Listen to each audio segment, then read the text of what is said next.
There's a lot in here that we are already doing. But what is so troubling here is the speed with which this legislation is being rammed through the legislature right now without any consideration to what the regulatory impacts are going to be on local government. Councillor Marsden talks about density bonus. That's funding our Burke Mountain Rec Centre. Gone. How do we fund our rec centre now? So I completely agree with that we need to send specific letters to our local MLAs. I'm tempted to say, I don't know if a letter to the housing minister or premier is going to do much. I suspect a whole lot of cities are sending in letters right now. They're probably echoing some of our concerns. They might have some of their own unique concerns. But okay, we'll send one anyways to say that we did it. But we need to send specifics to our MLAs. And in that, to the MLA Coquitlam Burke Mountain, I think we need to say, we don't know how we're going to fund this rec centre in your community now. And you need to talk to the housing minister about this. Affordable Housing Reserve Fund, potentially gone. We've used that to secure some affordable housing that was in jeopardy. Some of those agreements could now be pulled back because we don't have the funds for it now.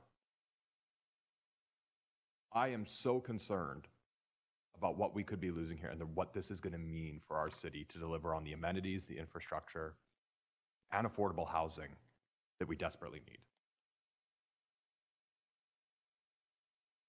I think the MLA Coquitlam Malargo make sure that we're outlining what that's going to mean for affordable housing. That we could be losing some potential projects in her community. I know she's been a tremendous and great advocate for affordable housing. I fully support her through that, but some of that's going to be in jeopardy now.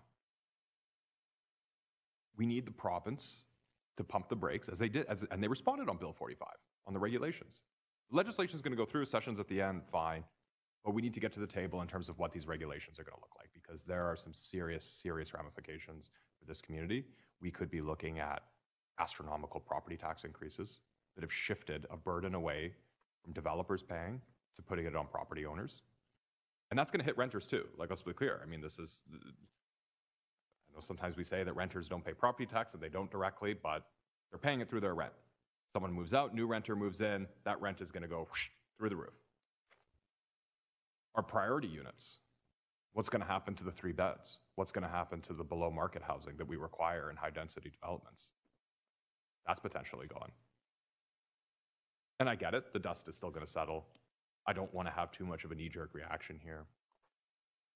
Oh, if the province is going to engage with us in terms of how those regulations are shaped, well, we might be losing out on all of that.